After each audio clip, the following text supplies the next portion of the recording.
Sayın Yönetim Kurulu üyeleri, Sayın İkinci Başkan, Divan'ın çok değerli üyeleri.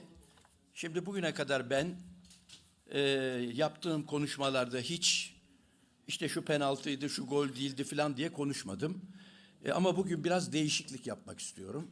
Çünkü şuna inanıyorum. İçinde bulunduğumuz ortam inanılmaz bir ortama dönüştü. Artık Türkiye'de bizim Galatasaray olarak başarılı olacağız. Bu sene de şampiyon olacağız.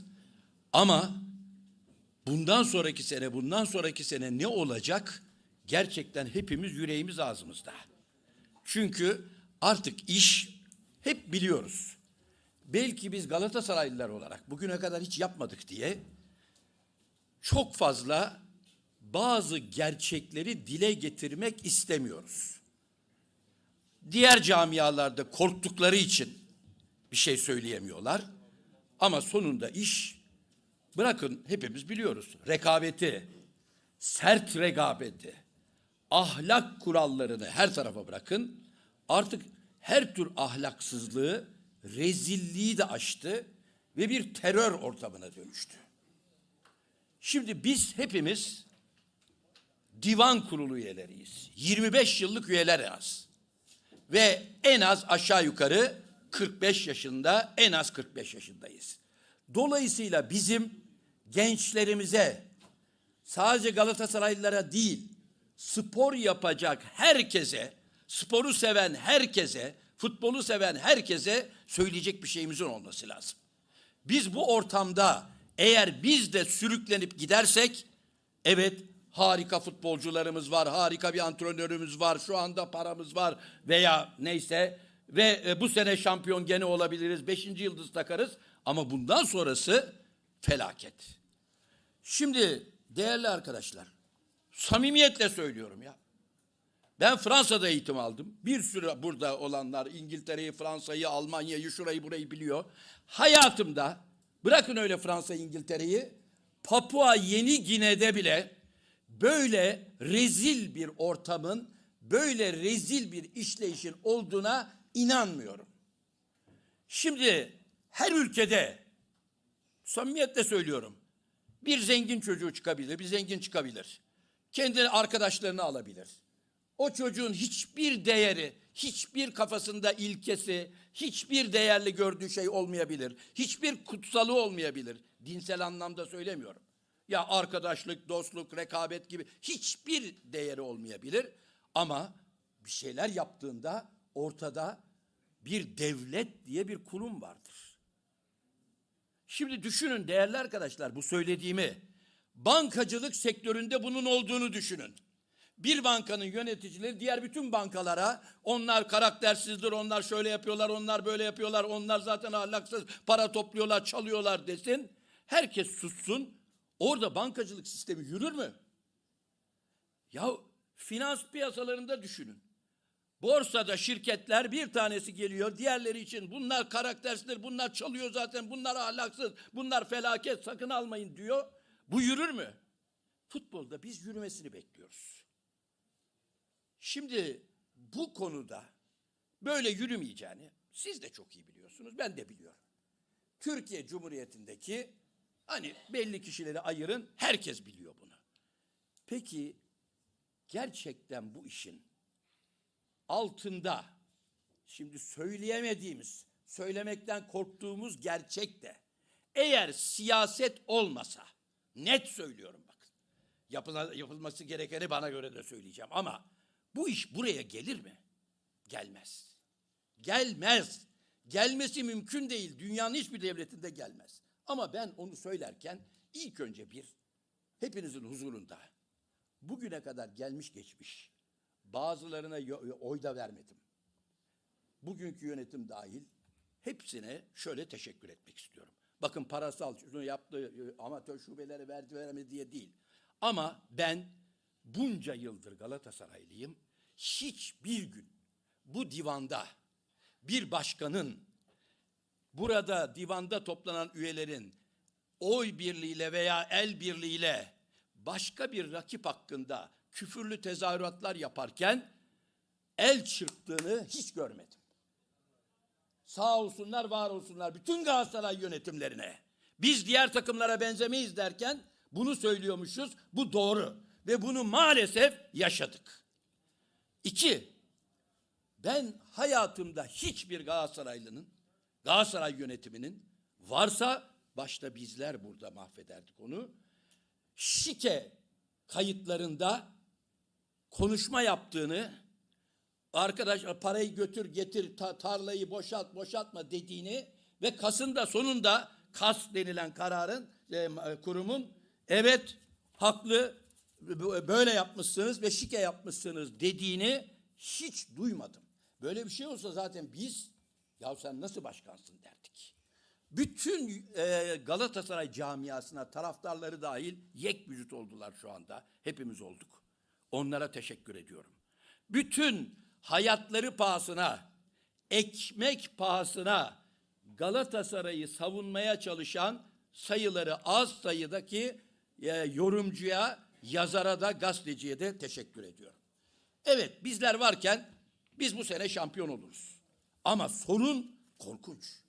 Sorun korkunç. Yani bundan çözebilmek mümkün değil. Arkadaşlar, yani şunu söyleyeyim, hepimiz biliyoruz ya.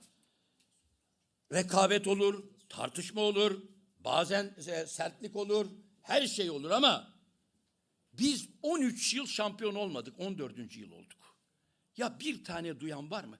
Bir tek Ali Başkan, hani bizim söylediğimiz, o sıralarda ağlayarak söylediğimiz bir tezahürat vardı. 14 senelik bu çile bitti artık, bu bitecek bu sene. Onu söylediği için seni sevmeyen ölsün dedi diye Ali Başkan'a böyle şey olur mu ya dendi. Böyle şey olur mu?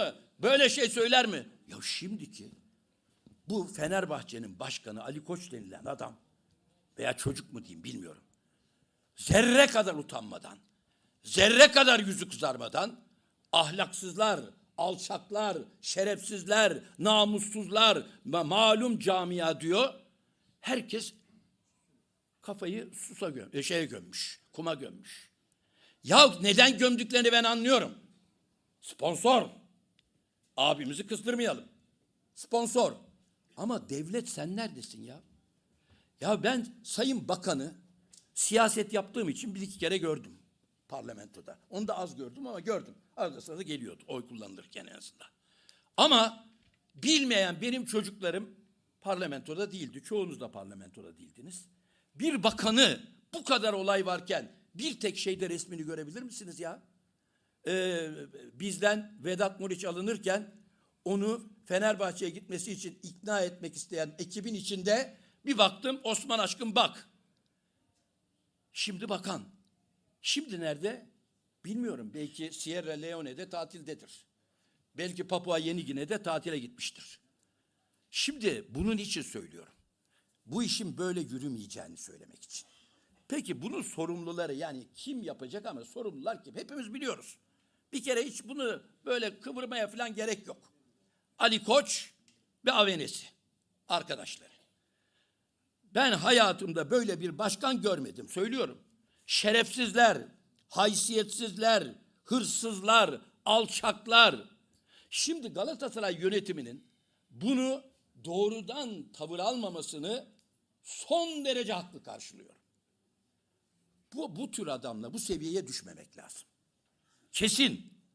Bu seviyeye düşüp ona yok sensiz şerefsiz demenin falan bir anlamı yoktur. Doğru. Hatta sakın ben bunu Ali Koç için söylemiyorum ama bizde artık bir atasözü vardır. Hani çıkmıştır yola, atasözü haline dönüşmüştür. Hani ben söylenene bakarım söz mü diye, bir de söyleyene bakarım adam mı diye. Tabii ben Ali Koç için söylemiyorum ama biz onu şöyle çevirebiliriz. Söyleyene bakarım Ali Koç mu diye, tamam veya Acun Ilıcalı mı diye ayrı mesele. Ama ne olursa olsun bu seviyeye düşmeyi düşünün. Ve bir de bir şey daha söyleyeyim. Ya ben bir hukukçuyum. Artık hakikaten kulaklarım acıyor. Artık gözlerim ve vicdanım falan değil, kulaklarım acıyor artık. Ya koskoca bir başkan ve yanındaki işte o şürekası bu kadar cahil değildir. Ahlak sahtekar da değildir. Herhalde kötü niyetli. Neden? Çok açık açık televizyona çıkmış. Diyor ki, efendim diyor, iddianame düzenlendi. O iddianamede neler var? Buna rağmen bir şey yapmadılar. Neyin iddianamesi ya? Ya senin yanında hukukçular var. Bir tanesi bile başkan uyduruyorsun, Allah'ını uydur da güzel uydur demedi mi? Demedi mi? O yüzden söylüyorum, koskoca başkan ahlaksız olabilir mi? Olamaz. Hiçbir kulübün. Koskoca başkan bir sahtekar olabilir mi? Olamaz. Demek ki kötü niyetli. Sadece bu değil ki, ya adamlar konuşuyor. Hepsi Acun konuşuyor. Her gün medyada artık seyredemiyoruz. Seyredemiyoruz artık, dinleyemiyoruz. Ve Aziz Yıldırım benim de zamanında çok sevmediğim bir başkandı. Ama hep kalsın isterdim biz şampiyon olalım diye. Aynı şey Ali Koç için de geçerli. Keşke 100 yıl kalabilse diyorum ama getirdiği ortam artık korkunç. Ya korkunç. Galatasaray olmasa Türkiye'de kimsenin dayanabilmesi mümkün değil. Ama Aziz Yıldırım bu Acun için neler söyledi ya? Ya bu İrfan Can'ın alımı için neler söyledi? Bir basın mensubunun aklına gelmedi. Gelmedi. Sonra bize diyorlar ki işte yok Metin Öztürk çok konuştu. Yok öbürü az konuştu. Yok İrfan Hatipoğlu buna cevap verdi, vermedi. Yok Ahmet verdi, Hüseyin verdi, Rıfkı verdi. Ya bu nasıl bir şey? Bu sorumluluğa, bu devlet. Onu söyleyeceğim. 2, hepimiz biliyoruz arkadaşlar. Ben hayatımda böyle bir şey görmedim. Türkiye Futbol Federasyonu nedir? Futbolla ilgilenen. Ya gerçekten söylüyorum. Ben hayatımda insanların normal durduğu platformdan 3000 metre 2 ayda düşen bir insan görmedim. Bir tek bu İbrahim Hacı Osmanoğlu muydu? Onu gördüm. Artık yani TFF başkanı da demiyoruz biz aramızda. Bilmiyorum siz ne diyorsunuz? Arkadaşlarla Fenerbahçe'nin eş başkanı ya da başkan yardımcısı diyoruz. Kendini bu duruma düşüren bir insan. Net söylüyorum ya. Sonra bizim başkanımıza diyor ki sen işte bilmem ne, insanların haysiyeti var, onuru var. Sen nasıl söylersin? Tabii insanların haysiyeti var. Tabii ama bile bile isteyerek 2 ayda 3 ayda verdiği söz nedeniyle oraya seçilmek için 3000 metre düşene de herhalde bir şey söyleme hakkımız var. Şimdi arkadaşlar söyleyeceğimi ona bağlamak için bunları anlattım. Ali Koç böyle. Bütün Fenerbahçe. Böyle. Ne derler? TFF böyle. TFF'nin kurumlarına bakın. MHK. Ya dökülmek bile öte. Bitmiş vaziyette. Bitmiş. Ya adamı da dinlediyseniz hukukla filan alakası yok. Hayatımda bu kadar hukuksuz. Ben diyor Abdülkadir attım diyor. Gerekçe bende saklı diyor. Bilmem neyi aldım diyor. Ona ben karar veririm diyor. Sen kimsin ya? Sen idari bir kuruluşun başındaki bir adamsın şu anda hasbelkader. Ali Koç istedi diye oraya getirilmiş bir adamsın. Yürü oradan dediğinde çıkıp gideceksin. Ama şu anda hepsi korktuğu için hiçbir şey yapamıyorlar. TFF başkanı da yapamıyor. Ama hukuk ayrı mesele. Hukuk. Şimdi UEFA'nın hepimiz biliyoruz statülerini açtığında en önemli diyor ki 1. Fair play, 2. Eşit davranma ve siyasete karıştırmama. Şimdi MHK, PFDK'nın tek kararı hukuksal değil. Burada hukukçu olanlar bilir. Hukuksal değil. Geçen sene verdiği o nefsi müdafaa vardır dediği karar da rezil bir karar. Net söylüyorum rezil. Burada hukukçu olan arkadaşlarımız bilir. Yok böyle bir şey. TFF'nin disiplin talimatında nefsi müdafaa diye bir şey yok. Ve o da nefsi müdafaa değil. Onu bırakın. Icardi'ye bir maç ceza verdiler. Efendim dediler şikayet var. Ya bana disiplin talimatının bir maddesini gösterin ya. Şikayete tabi suçlardır bazıları diye. Şikayete tabi o ceza hukukunda olur. Kişiyi bağlayan. Bunda şikayete tabi olur mu? Şikayete tabi efendim. Mert Hakan neden vermedi? Şikayete tabi efendim. Nereden çıkarttın bunu? Nereden uydurdun? Hukuktan uydurmadın. O zaman acaba yukarıdan mı uydurdun? Hepsi böyle ve en kötüsü tahkim. Tahkim hakkında hepimiz biliyoruz. Avrupa İnsan Hakları Mahkemesi 3 karar verdi. Sen mahkeme falan değilsin dedi. Sen siyasete bağlı bir kurumsun. Senin verdiğin kararlar yargı kararı falan değildir dedi. Ve bunun üzerine değiştirdiler. Sözde. Hiçbir şeye dokunmadılar, 2 şeye dokundular. Yemin edeceklermiş başta. Efendim biz vallahi billahi çok uyuyacağız diye. 2, bir de şu var. 2, efendim 4 senelik atıyoruz, değişmeyecek. Tahkim kurulu 4 yıl kaldı mı? Kalmadı. Sonra istifa edin dedi, etti hepsi. Sonra ne oldu? Sonra atadıklarını geri aldılar. İşlerine 2 arkadaş atadılar tekrar. Neyin hukuku? Neyin hukuku? Şimdi bunu söyledim. Bence artık durmamalıyız. Galatasaray UEFA'ya bile verebileceği bu işin ne derler siyasetini, ama siyaset doğrudan doğruya böyle hani bir partiye falan bağlı olarak değil. Atamaları, bütün hepsini, bu alınıp yeniden verilmesini, hepsinin seçilmesini götürmeli ve bu ben Adalet Bakanıyım diyen kişiyle öyle gizli de değil. Kapılar kapısı, bütün basının geldiği, biz şikayetçiyiz kardeşim. Biz ilk önce iç kurumlarda arıyoruz. Burası Türkiye Cumhuriyeti. Bak bunlara ve kararını ver bize. O Osman Aşkın bak, Sayın Spor Bakanı'na da dahil. Yeter. Yeter ya. Artık namuslu gazeteciler bile şöyle diyor. Diyor ki efendim şey yapsa iyi olur. Reis bir el atsa buna iyi olur. Aynen böyle demiyorlar mı? Duymuyor muyuz? Ya neyin reisi? Reis zaten benim yerime görev yapsın diye atamış 2 tane adam.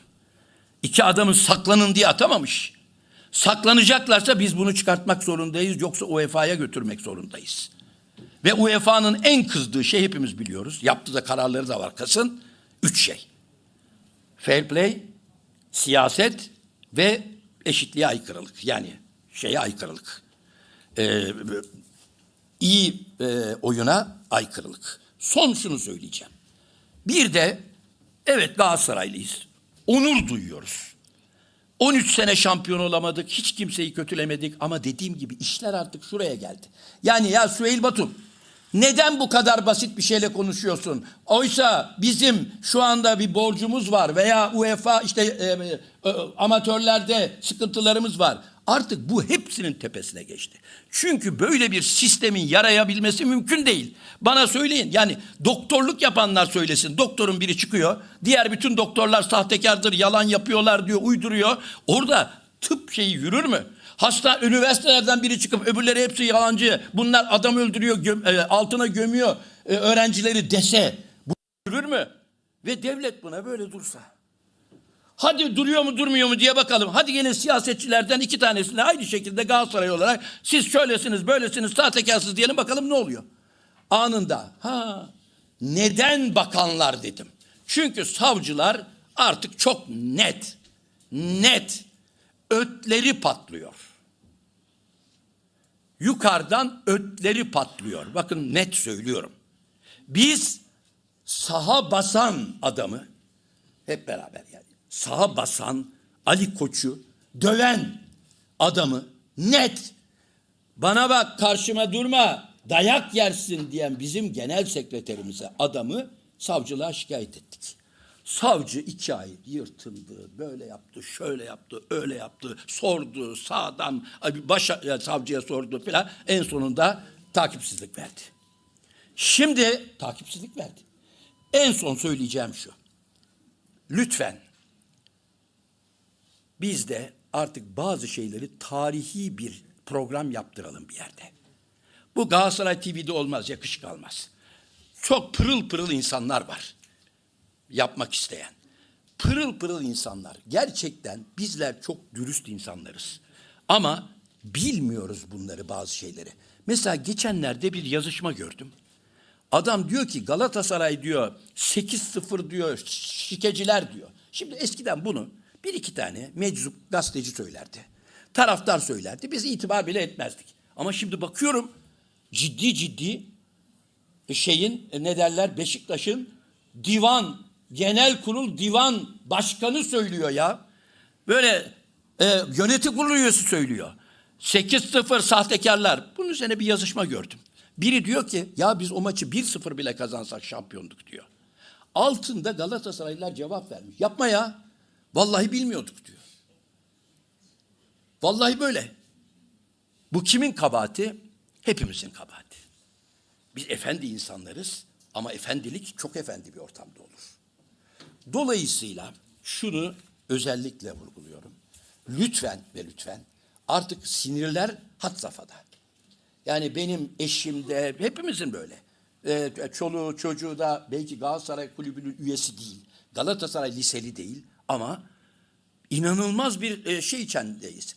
Biz şu anda takımımıza güveniyoruz, her şeye güveniyoruz, kendi gücümüze güveniyoruz, her şeye güveniyoruz, şampiyon olacağız diyoruz. Ama bir sene sonra bu ahlaksızları, bu ahlaksız rekabeti mutlaka yapması gereken kişi ilk önce iç hukuktadır.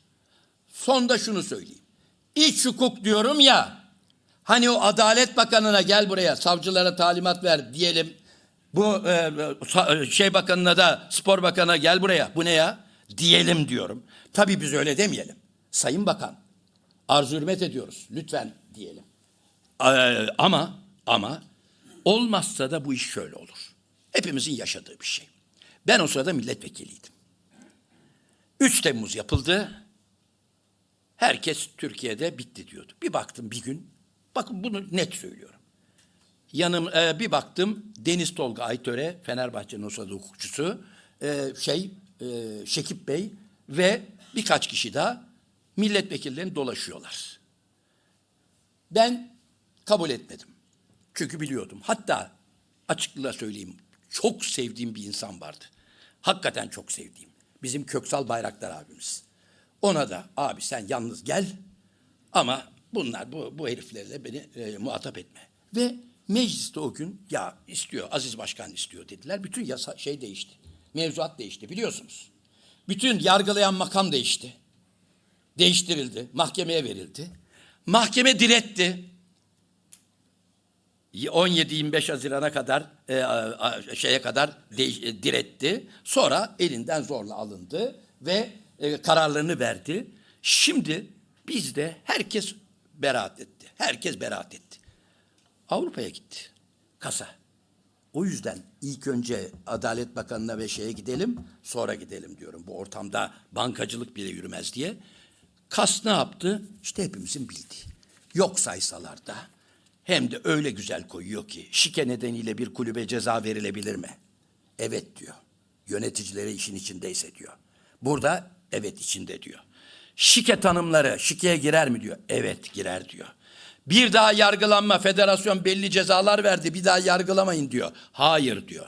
Res judicata diyor, kesin hüküm. Hayır diyor, kesin hüküm yok. Siz orada karar vermişsiniz, merak etme, tamam bana şu kadarlık ceza ver, ben işi çözmüş olayım diyor. Hayır bu kabul edilmez, ben çözerim diyor. Ve şike davalarında ispat standardını söylüyor.